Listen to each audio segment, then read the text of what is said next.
Go. Welcome to my Crow Camper tour. I have a slide-in truck camper that I built myself from the bottom up. It weighs 1,500 pounds.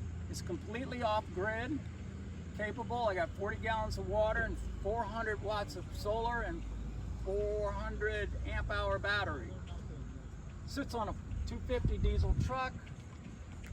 Windows, sliding. Tie downs are outside. Easy to do. They're the cloth ones with the ratchet connector.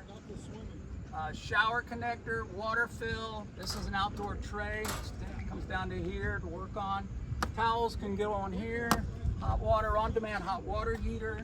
The straps, again, like I said, they're real simple. And you can put them on and off really easy. And they're outside. Storage underneath. It has a basement that runs the whole length of the camper. The front end is accessible inside for food. The back is accessible right here where you see. This tailgate goes up and locks the camper in place, and the ignition key controls this one as well. So I hardly ever use that lock there. Ladders, there's no good solution. This is mine up so far.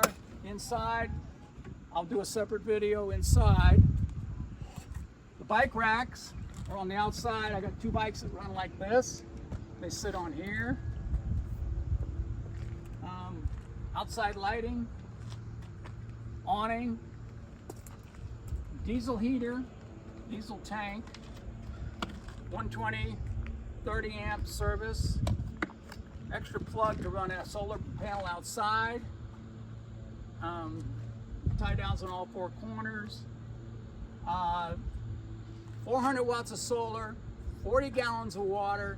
That'll keep you out in the woods for a long time. That's the Crow Camper, built by me from the bottom up, the whole entire thing, every bit.